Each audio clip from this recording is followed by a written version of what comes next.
köszönjük azoknak, akik eljöttek. Hálásak vagyunk, hogy velünk töltik a szombat délutánnak egy szeletét, és a rövid programot felvázolom, csak azért, hogy a fényképek ne legyenek teljesen hamisak.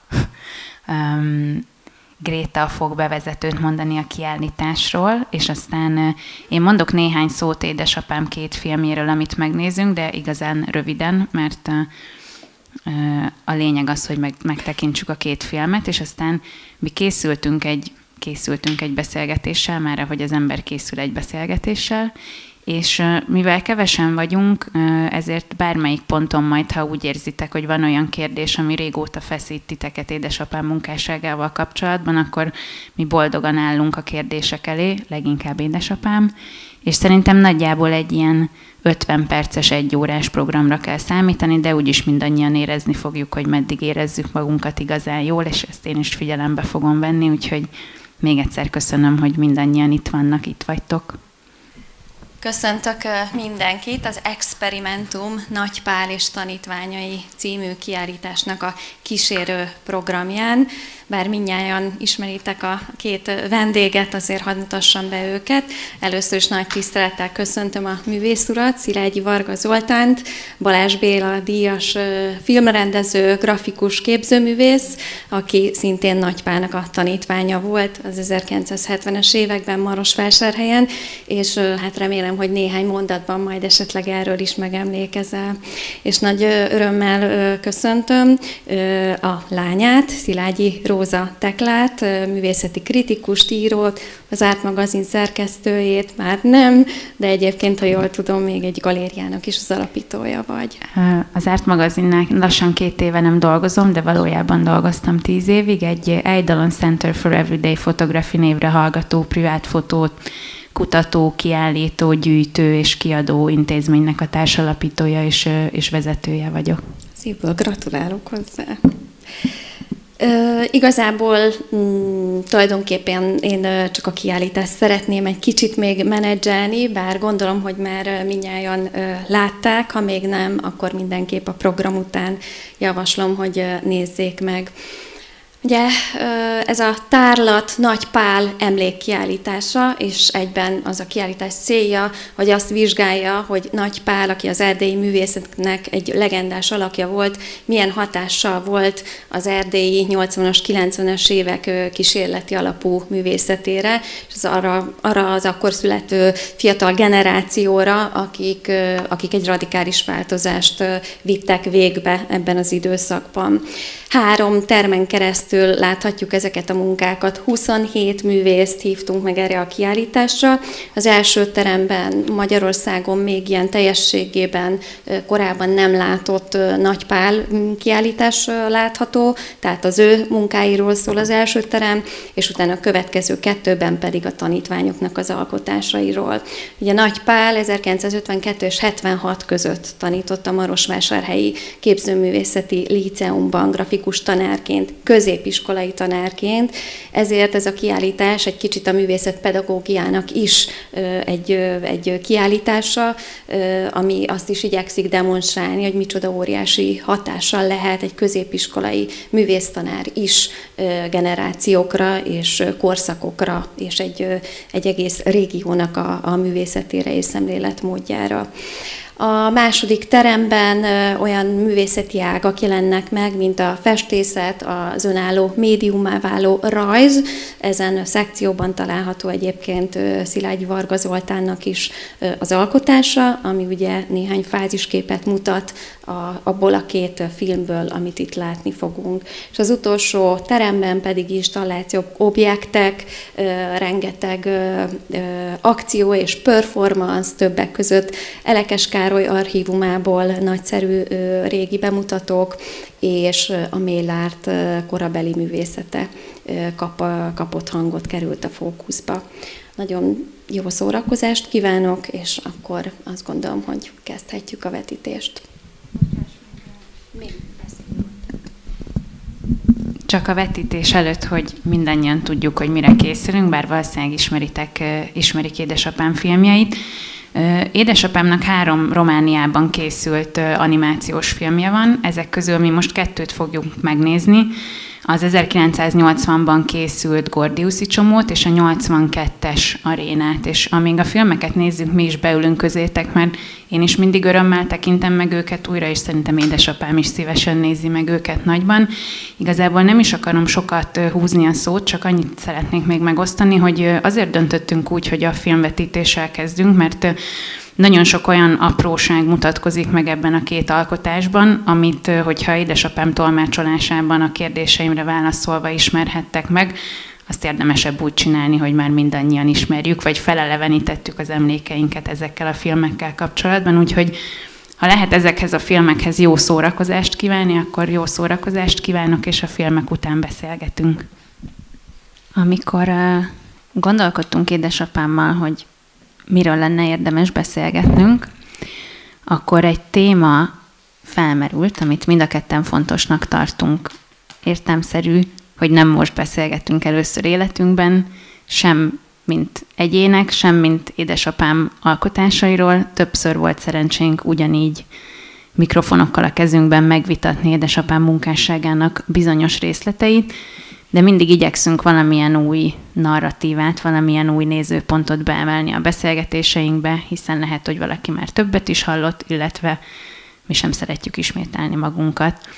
És amikor arról gondolkoztunk, hogy ennek a két filmnek a felütésével milyen párbeszéd kezdhető meg igazán, akkor ráébredtünk, hogy ez a kor, amiben ezek a filmek készültek, az a társadalmi szerkezet, az a politikai szituáció, azok a mindennapok, az a vizuális kultúra, azok a megélt mindennapok, azok teljesen másmilyenek, mint a mai mindennapjaink, és ha bár önök közül köztetek sokan éltek azokban az időkben, de azért hajlamos könnyen felejteni az ember arról, hogy milyen volt a múlt, és édesapám kiemelte, hogy szeretne valamennyit megmutatni abból, hogy az ő valósága ebben az időben, az ő megélt mindennapjai milyenek voltak, milyen lelki állapotban volt, milyen lélekkel érkezett az alkotói folyamatba, és akkor itt ráébredtünk, hogy édesapámnak van egy munkája, és itt szeretném megkérni a technikus kollégát, hogy ezt vetítse ki nekünk, mert elhoztuk magunkkal.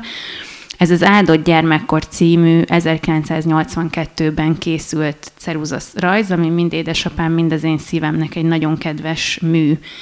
És édesapám sok munkájához írt szövegeket, amikben azt igyekszik szavakba önteni, amik a műhöz kapcsolódó legmeghatározóbb élményei, vagy azok a gondolatok, amik esetleg akár 40-50 évvel később eszébe jutnak a műveiről. És itt most odaadnám neki a mikrofont, mert ő elhozta azt a szövegét, amit erről az Áldott gyermekkor című munkáról írt, és szerintem ez a rövid bevezető, ez tökéletes felütés ahhoz, hogy megismerjétek egy kicsit jobban azt a lelki világot, amivel itt a Szilágyi lélek bír.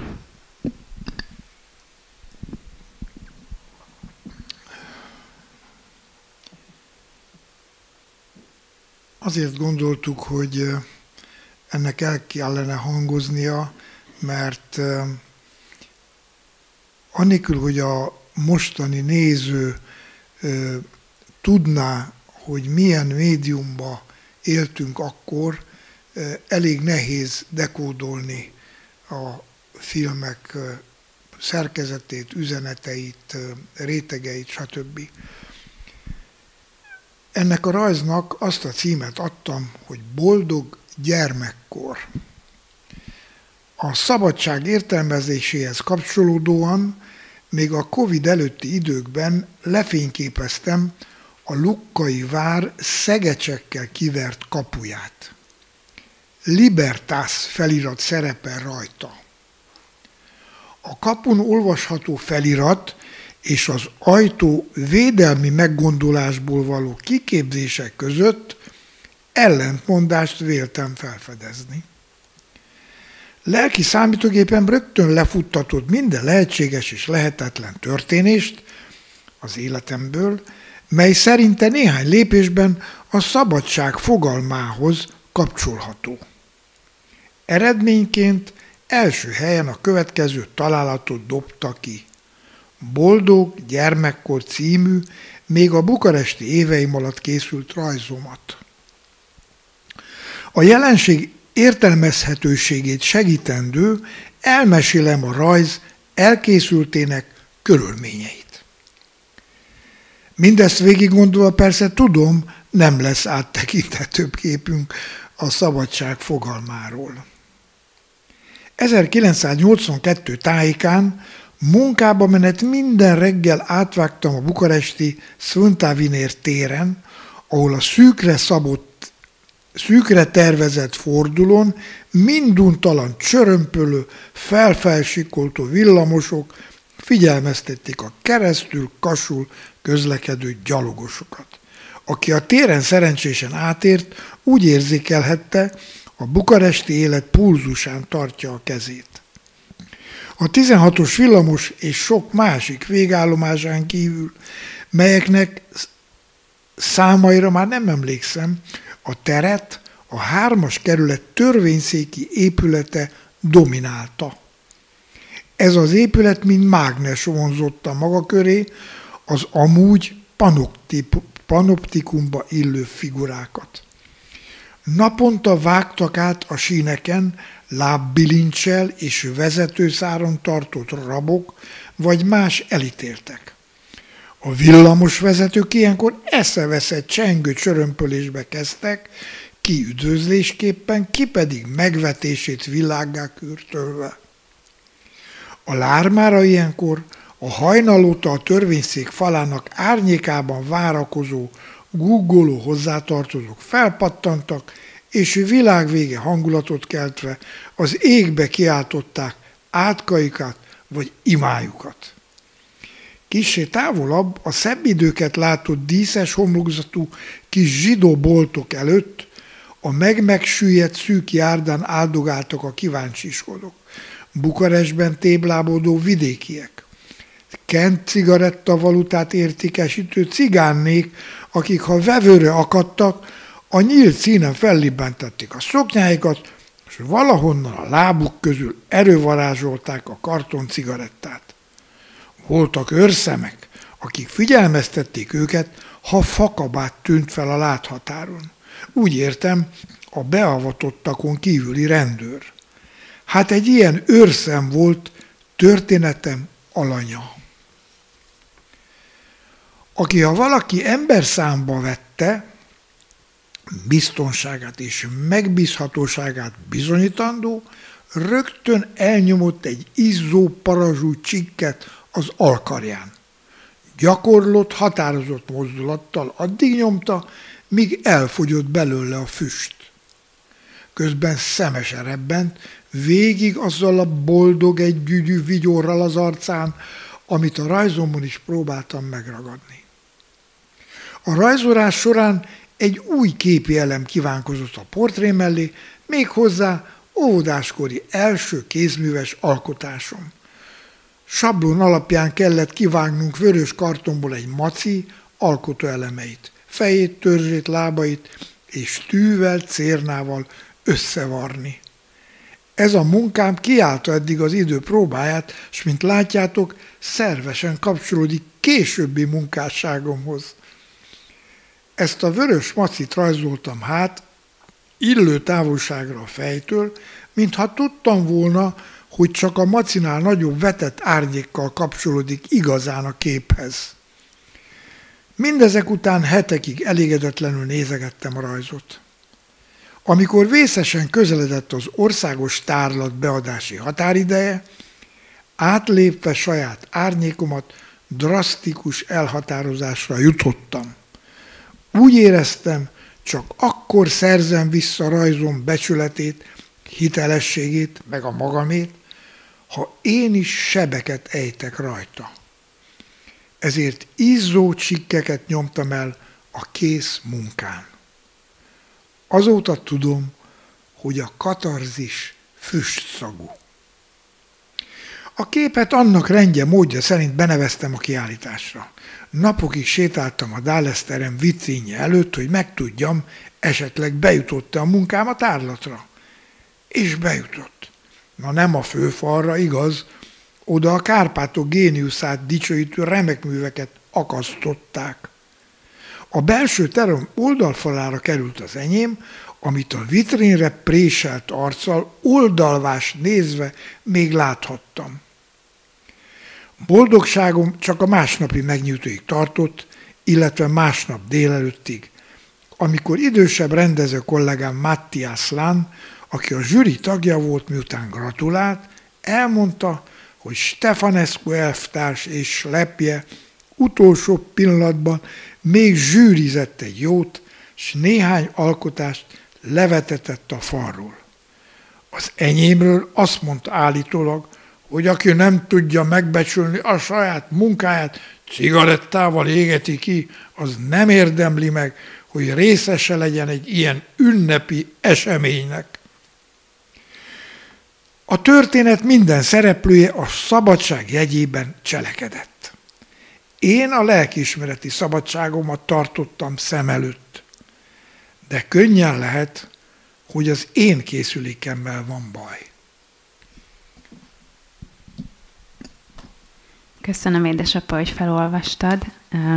Innen is indítanám a beszélgetésünket, miszerint a két animációs filmen, amit láttunk, illetve a grafikáidon, amit mindannyian ismerünk, látszódik, hogy megfigyeled a körülötted élő társadalmat. Gyerekként is emlékszem, hogy akárhol utaztunk, akárhol ebédeltünk, édesapám tekintete mindig kiszúrta azokat az apró érdekes történéseket, a mellettünk ülő furcsa hölgyet, a cipőjét törölgető furcsa urat, tehát hogy van egy ilyen nagyon erős jelenléted a valóságban, és láthatóan elraktározod azokat a figurákat, azokat a szereplőket, akivel találkozol. És mind a Gordiuszi csomó, mind az aréna azért valahol a maga vizuális nyelvén elég kegyetlenül őszintén ábrázol emberi viselkedéseket, emberi reakciókat, emberi arckifejezéseket, tehát alapvetően nem arra törekszik egyik film sem, hogy szépnek mutassa a valóságunkat, mégis érződik egy nagyon erős empátia az általad megalkotott, vagy észrevett, vagy a múltból előhozott karaktereit felé, és arra lennék nagyon kíváncsi, hogy ez a történet, amit most felolvastál, azért az is betekintést enged abba, hogy azért azok a 80-as évekbeli mindennapok Romániában nagyon-nagyon sok apró atrocitással voltak tele, és hogy téged mi motivált igazán arra, hogy ezt a nemes egyszerűségű empátiádat a karaktereit felé, a történetmesélésed, és úgy általában az emberi társadalom felé megtartsd. Hát egy pillanatig nem volt kérdés, hogy én és sok hozzám hasonló barátom, testvér, ismerősöm kívülállónak szerettük érezni magunkat abba a világba.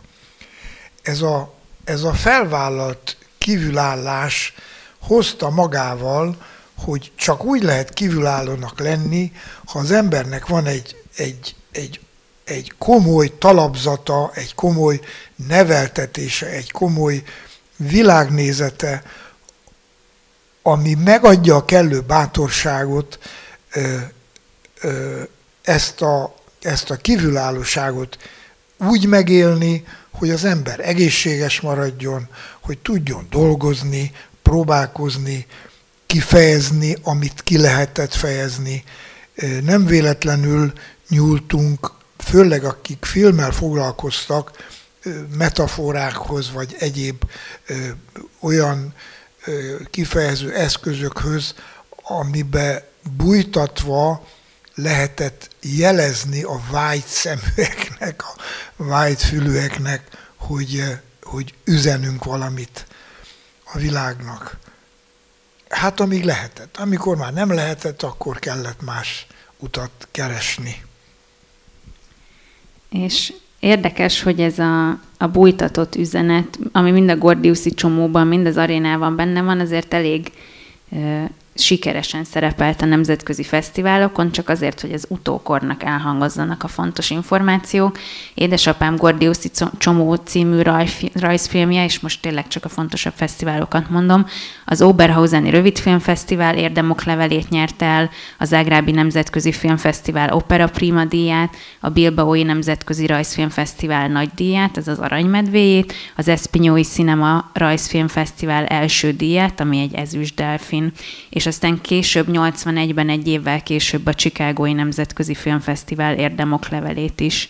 És igazából ezeket a díjakat nem csak azért olvastam fel, mert nagyon büszke vagyok édesapám érdemeire, hanem azért, mert nagyon mutatják azt, hogy a román határon túl ez a film, ez értő szemekre talált. Tehát valószínűleg olyan üzenet volt a filmben, amit azért csak ki tudott bogozni a nemzetközi nagy közönség, és a zenekaroktól se szeretem, amikor megkérdezik, hogy és honnan az albumnak a címe, és ez nagyjából egy hasonló kérdés, hogy milyen fogadtatása volt a filmnek a te szoros, közeli, hétköznapi valóságodban. Ott értették-e azok az emberek, akik ezt látták, és igazából a kérdésem fontosabb része az, hogy akkor ezt Romániában mennyien látták, vagy láthatták, tehát mennyire az az igazság, hogy inkább külföldön volt sikere, és külföldön volt nagyobb nézőközönsége, vagy megteremtődött ez az akkori Romániában ez a nézőközönség, és mik voltak a reakciók?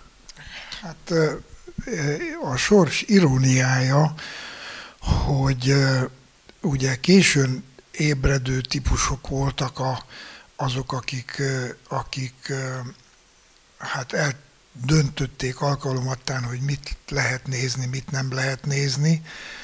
Az történt ugyanis, hogy amikor kész lett a filmem, több okból úgymond sikerként éltem meg.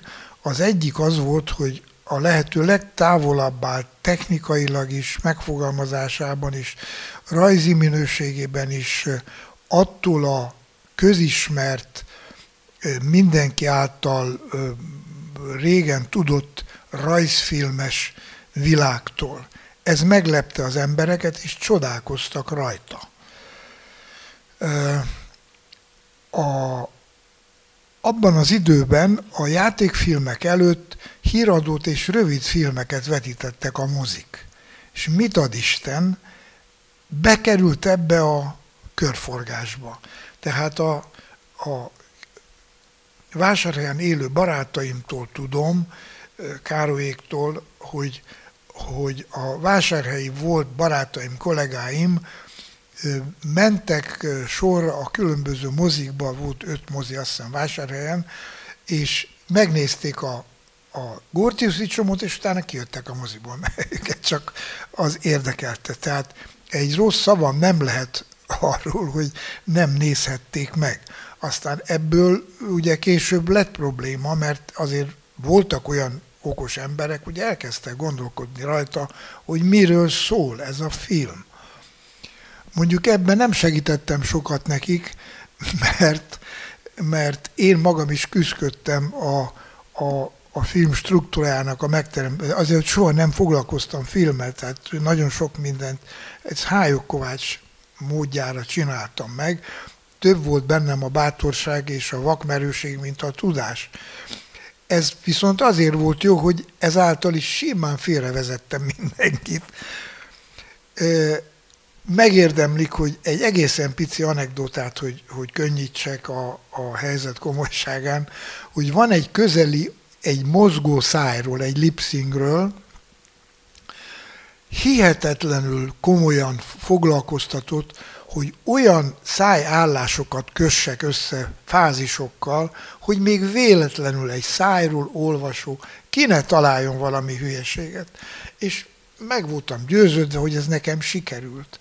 Eltelt 5 év, és meglátogatott egy szekus, csöngetett, beengedtem, bemutatkozott, hogy ő kicsoda, micsoda, és nagyon barátságosan a vállamat vereget, a következőt mondta. Te kis gazember, tudom ám, hogy mit mond az. Megfejtettem. Na, mit mond? Mondtam, hogy dehogy mond. Hát az egy fiktív szájállás. Azt mondja, hogy, most románul mondom először, utána lefordítom. Azt mondja, hogy csetot spuj, miket beszélsz? Ezt mondja. És megnéztem, elhűlt bennem a vér, a legprecízebb lipszinger azt mondja, hogy csetot spuj, románul. Nem volt szándékomban. Tehát, hogy milyen furcsaságok történnek. Van abban valamilyen szerethető vakmerőség, hogy rögtön belevágtál, rögtön túlzok, de a Gordiuszi csomó elkészítésébe, és engem az animációról történő beszélgetésekben mindig egy icipicit zavar, amikor kimarad az a szegmens, amikor megkérdezzük az alkotót, hogy azért mégiscsak egy animációs rajzfilm elkészítése az elképesztő asztal fölött töltött munkaórát jelent, és habár bizonyosan közületek nagyon ismerik, hogy hogyan készülnek az animációk, de engem érdekelne az az életszituáció, hogy hogyan kerül egy első film előtti alkotó olyan helyzetbe, hogy megvalósíthatja az ötletét, hogy ez nincs cenzúrázva már mielőtt elkezdhet dolgozni az ötleten, és mesélj egy kicsit arról, hogy milyen időszakot ölelt fel a Gordiuszi csomó elkészítése az életedben, és hogy volt-e segítséged? A végénél kezdem, nagyon sok segítségem volt. Ez egy cég lévén, egy stúdió, egy állami filmgyártó vállalat. Mindenki abból kapta fizetését, hogy az éppen készülő filmekre osztották be az embereket. Most akiket az én filmemre osztottak rá, egyik se tudott rajzolni. Viszont nagyon kedvesek voltak, hoztak nekem retket, hoztak salátát, hoztak jutúrót, hoztak, főztek a lányok kávét. Tehát életemben ennyi figyelmes emberrel nem voltam körülvéve. Én cserébe minden hónapban lejelentettem, hogy ki mennyit csinált, pedig semmit nem csináltam, mert nem tudtak szegények. Akinek megengedtem, hogy rajzoljon egyáltalán, azt én este mindig hazavittem, és éjszakában nyúlóan korrigáltam otthon, hogy másnap legyen meg. Van egy másik pici apró emlékem, hogy a Karcsi meg a Molnár Laci is ott éltek Bukarestbe akkor, és emlékszem, hogy a Laci bejött a stúdióba, és hát, hogy ő, mert azért ők látták, hogy én tényleg éjjel-nappal dolgozom, rajzolok, hogy hadd csináljon ő is egyet. Na most a Laciról tudni, hogy fantasztikus rajzoló. Tehát ilyen, nincs is olyan ember, aki úgy rajzol. Most elpiszmogott egy rajzon egy egész délután. Én megcsináltam 6 vagy 7 közben, nem olyan minőségben, de a filmet jobban szolgáló rajzolt, mint az ő gyönyörű egy rajzát. Tehát, hogy mindenki segíteni akart nekem. Ez a kérdésed végére vonatkozóan, hogy kerültem ilyen helyzetbe? Hát úgy kerültem ilyen helyzetbe, hogy a stúdióba kerülvén, nem mesélem el, hogy ennek a viszontagságait, én voltam a harmadik olyan ember, aki egyetemet végzett. Animációval általában olyan emberek közeledtek a műfajhoz, akik ilyen amatőr, inkább szeretetből, meg vágyból, de akiknek a vizuális kultúrájával egész komoly problémák voltak, kitanulták a mesterség részét, és azt művészetként élték meg.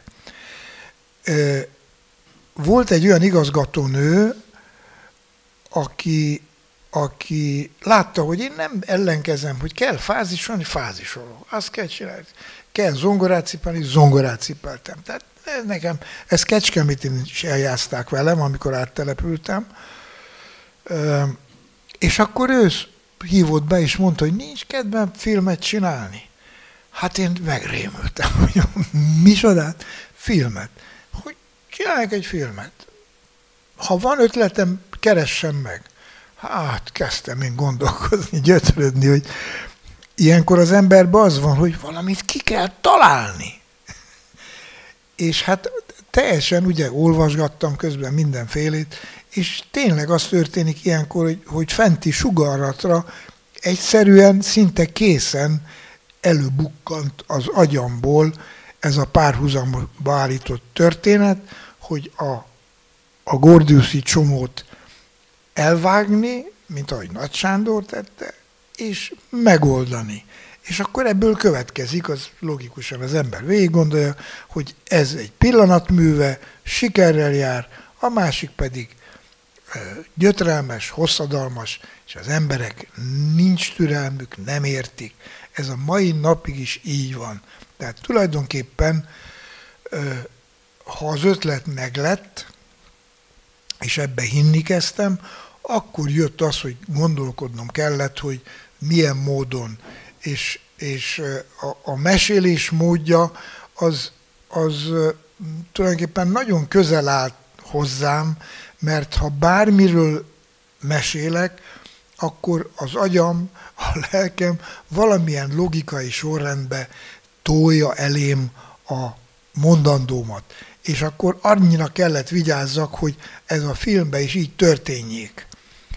Persze, így utólag látva vannak fölösleges hosszak benne, vannak, de most érdekes módon egyfelől bosszant, másfelől én úgy élem meg, hogy ennek is jelzésértéke van, az ilyen késleltetett, szenvedős, mert ez mind azt dokumentálja, ahogy akkor éltünk.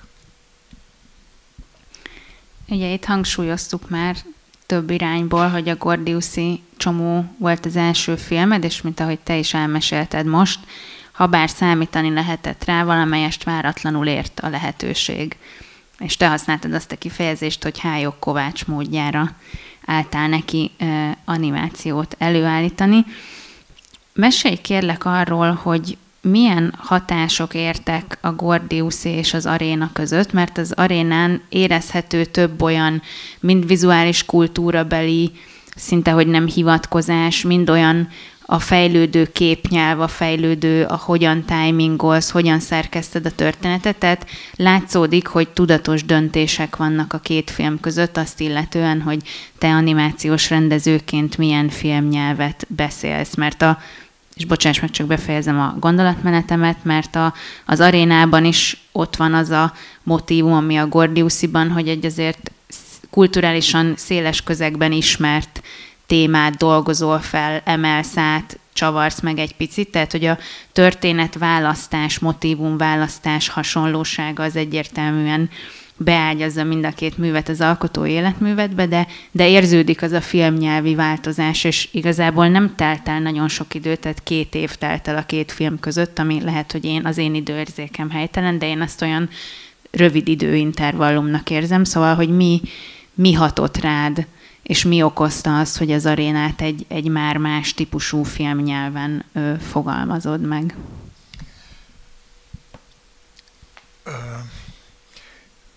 Nagyon érdekes, hogy számomra a filmkészítés nehézségét nem a vizuális kérdések nehezítették meg, vagy bonyolították meg, hanem az időbeliség problémaköre.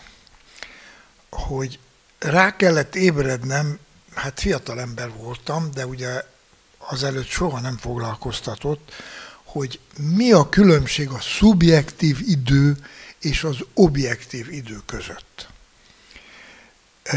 A rajzfilm az egy olyan terület, ahol minduntalan ez a két fogalom karöltve van jelen. Hogy pontosabb legyek, érthetőbb, az objektív idő annyi, amennyi. Nagyon okosat mondtam, ezt jegyezzék meg. A szubjektív idő nem annyi, amennyi, az csak annyi, amire én képes vagyok reflektálni, amit én képes vagyok megérteni. Most mondok egy egyszerű példát, ami tulajdonképpen a filmhez való viszonyulásomat alapvetően meghatározta. Ez nem volt más, mint egy fal mellett felállított hosszú fűtőtest, öntött vas fűtőtest. Az alapproblémám mindig az volt, hogy behatároljam, hogy mennyi idő, amíg innen ideig emelem a kezem. Mert ha tudom, hogy mennyi idő, akkor abból következik, hogy hány rajzot kell hozzá csinálnom, mikor van gyorsulás, mikor van lassulás, stb. De akkor még nem állt rendelkezésünkre olyan technika, hogy lemérjem. Persze le tudod mérni stopperrel, de az mégse jó, mert hol a stoppert nézem, hol mentálisan próbálom végig gondolni magát a mozdulatot. Honnan indul, hova érkezik. A kettő nagyon nehezen megy. És ráébredtem egy turpisságra, ha veszek egy pálcikát, és a fűtőtest elemein végighúzom,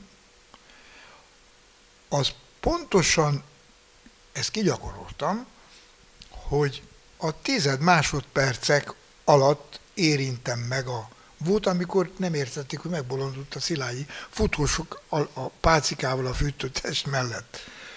És onnan én meg tudtam pontosan meghatározni, hogy az a mozdulat, aminek a timingját keresem, az hány kocka a film szallagon.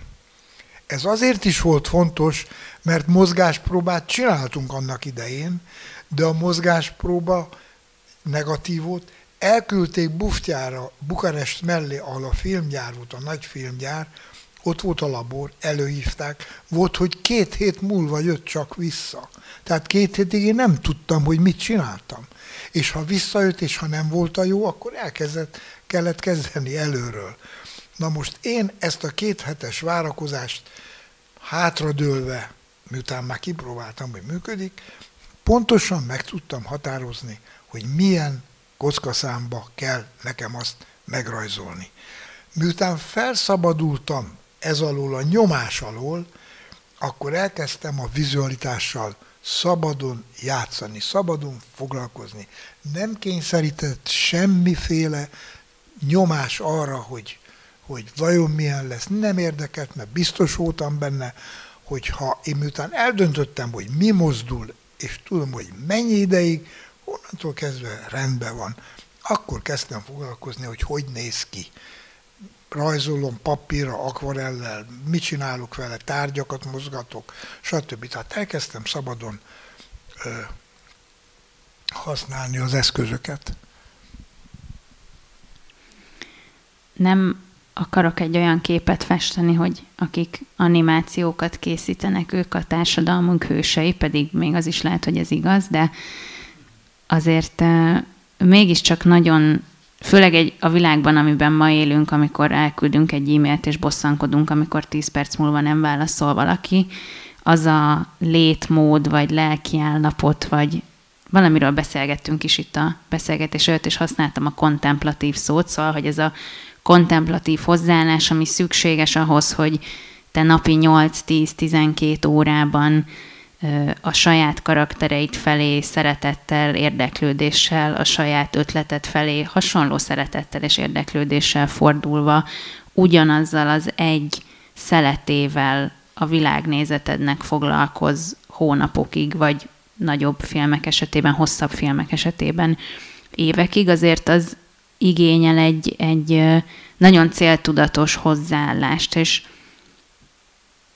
persze téged ünneplünk ezen a beszélgetésen, de nem akarlak látványosan ünnepelni, mint a gyermeket, de mégis érdekel, hogy amellett, hogy valószínűleg örültél annak a lehetőségnek, hogy alkotó emberként van lehetőséged alkotni egy általad választott médiumban, mi volt az őszinte belső motivációd, ami a Gordy utcai után az arénára, és utána úgy az életművedben végig újra és újra visszaöltetett az alulvilágítós asztal elé, mert én tényleg emlékszem gyerekkoromban is, hogy édesapámmal, tehát rengeteget játszottunk, és nagyon sokat foglalkozott velem, de hogy megvan az a kép, ahogyan ül az alulvilágítós asztal előtt, még akár este is, és még akár hazahoz 2 jelenetet korrigálni, tehát hogy ez tényleg egy nagyon-nagyon erős elköteleződés, és az ilyen típusú beszélgetések hajlamosak lekanyarodni arról a lírai gondolatmenetről, ami mégiscsak az embernek a belső őszinte motivációja, és hogyha ebből valamennyit meg tudsz velünk osztani, az szerintem egy nagyon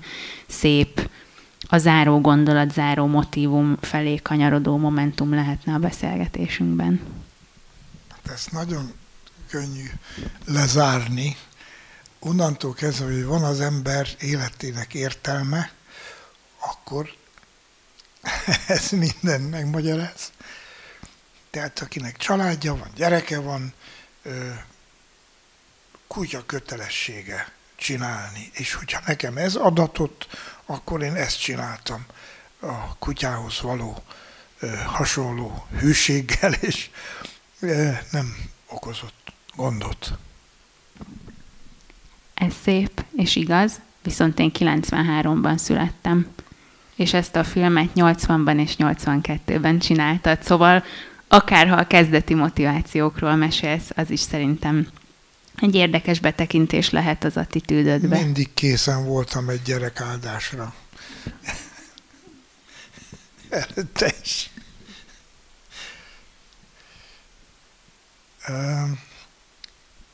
Volt egy osztálytalálkozónk, a megboldogult Burda Zoltán osztályfőnökünk tartotta, és arra már emlékszem, hogy hanyadik volt ez a Károly, talán segít, és sorra vett mindahányunkat, és be kellett számolni, hogy ki mit csinál, és én azt találtam mondani, pedig nem gondolkoztam, Isten látja lelkemet előtte, hogy mit mondok.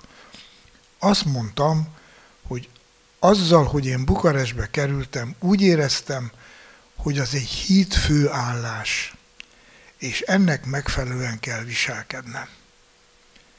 Ezt mondtam akkor, ez jött ki a számon. Tehát ebben nyilván benne van, hogy ahogyan szocializálódtam, abból abszolút következett az, hogy hogyan dolgozom, hogyan viselkedek. Ez egy természetes folyamat. Szerintem ez egy szép záró gondolat a beszélgetés hivatalos részének lezárásához, ha ezzel édesapám is egyetért. Egyet?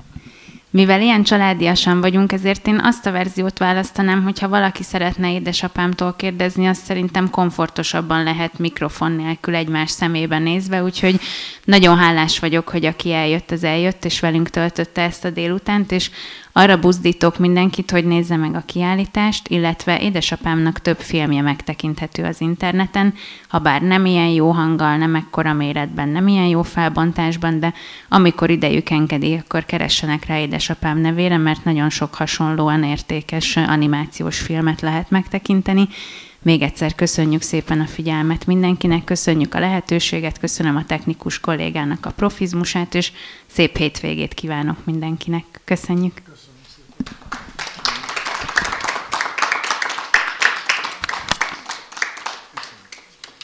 És az akkori fesztivál igazgató, egy Ranko Munitics nevű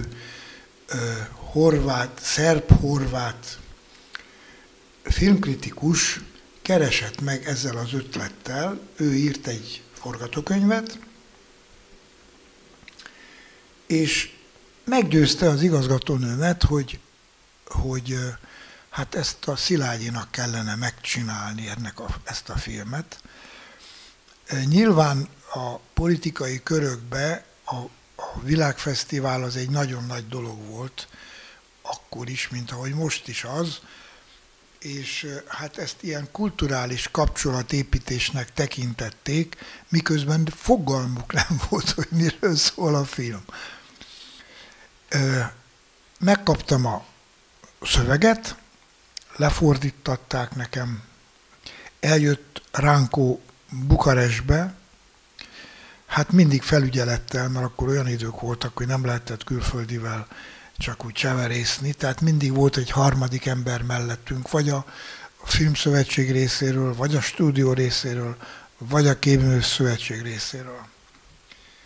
Nem zavartattuk magunkat, mert mind iszákos emberek voltak, úgyhogy pillanatok alatt hangot lehetett érteni velük, szót lehetett érteni velük. A lényeg az, hogy eljutottunk abba, hogy jóvá hagyták a filmet, komoly segítséget kaptam. Hát annak idején úgy működött, hogy meg kellett ideologizálni a film ötletet. Tehát ezt a Gordőszi Csomónál, meg az Arénánál én magam megtettem, de ehhez nem volt bátorságom. Mondom, ez egy külföldi film, ők találják ki, hogy mit mondanak. Ki is találták, és jóvá hagyták. És elkezdtem dolgozni. Képzeljétek el, hogy 6 hónapi munka után megyek be reggel a stúdióba, elkobozták a teljes rajzi anyagot. eltűnt. Senki nem tudott semmit, senki nem válaszolt semmilyen kérdésemre. Minden olyan stádiumon átmentem érzelmileg, amin átmegy az ember ilyenkor. A felháborodás, a mérgelődés, a kiabálás, a jajveszékelés, a könyörgés, tehát mindenféle lelki állapoton átmentem. Annyit tudtam meg, az igazgatónő simogatta a kezemet, hogy Zolika, maradj nyugton, eltelik egy kis idő, majd csinálsz te még filmet. Tehát biztatott, tudomásomra hozta, hogy nem kell itt most már. Na most azóta se került elő soha. Nekem megvan egy Hevenyészet forgatókönyvem, ez az egyetlen dokumentum, ami megvan. Most nem csoda, tulajdonképpen a Jóisten segített meg, hogy ezt fáslis korában betiltották, mert ha ezt véletlenül megcsinálom, akkor mi majd nem beszélgetünk. Arról szólt a film, hogy legalábbis én ezt csináltam volna belőle. Ez van a forgatókönyvben. Hogy Ceausescu sakkozik a fiával. Ez nem derül ki csak a végén, és mindez az Abu Simbeli gát Egyiptomba tettem ki a történések helyszínét, ahol óriási rabszolga tömegek cipelik a Szaharába a hatalmas sakkfigurákat, tiszta bolondulással nem lehet tudni, hogy kicsoda, micsoda, mi van, hogy van. No hát ilyesmiről van szó, úgyhogy hál' Istennek időben letiltották. Köszönöm szépen.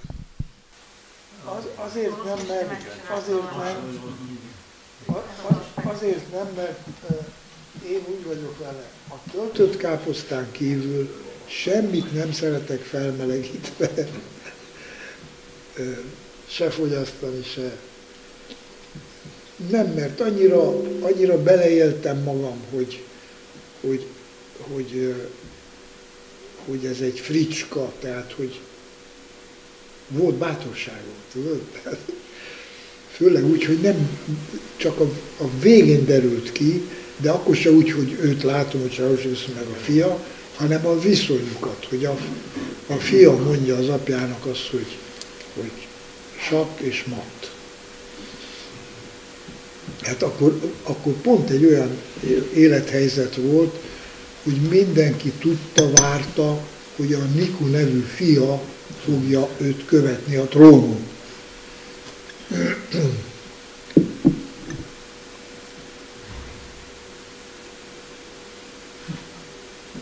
De ugyanakkor ez a 2 év elég volt arra, hogy tisztuljon a fejem, hogy gondolkozzak, hogy rendbe tegyem magam lelkileg, hogy külföldön vetítették, vagy hogy sikere volt, ez azért jó visszajelzés, valljuk be. De azért mindig ott motoszkált a fejembe, hogy ez nem miattam van ám, hanem hogy a keleti blokkból valaki csinál egy ilyen furcsaságot. Tehát legalább oly mértékben szóltak a díjak nekem, mint annak a ténynek, hogy a keleti blokkból valaki pofátlan módon mer ilyet csinálni. Ez az igazság. Jó, de azért az áttelepülések után készült Kecskeméti film, akkor a Parkeliak, azok a filmek is. Hagy mondjak valamit. Ennek a műsornak nagy részével tisztában voltam már előre. És meg kell mondani, hogy azt kaptam, amit vártam, hiszen Szilágyi Zolit ismerem a 80-as évek közepétől körülbelül, és jól ismerem, mit csináltál, és arról itt őszinte szavakat hallottam. De van ennek az előadásnak, amit elhangzott, van egy másik szereplője is, a Leány Kád, akit születése óta ismerek tulajdonképpen, Őt viszont nagyon régen nem láttam, úgyhogy hagyd mondjam meg azt, hogy nagyon gyönyörű kiegészítője volt a műsornak, szóval olyan szinten vezette föl, ami tényleg egy professzionális műsorvezetői szint, és nagyon okosan, kedvesen és aranyosan és ügyesen csinálta. Köszönöm a kedves ezt írtóra visszajelzést. köszönöm. Ez mindig jól esik az embernek, hálás vagyok. Köszönöm szépen. És a nézőink is ugyanilyen ügyesek voltak egytől egyig. Köszönöm szépen. Hát, drágáim, kedveseim, egy kellemes szombatestét kívánok mindenkinek. Legyünk haza a bogyó kutyánkhoz. Ilyenkor sose érti, hogy most megint hova mászkálnak el. Köszönjük szépen a figyelmet. Mi köszönjük.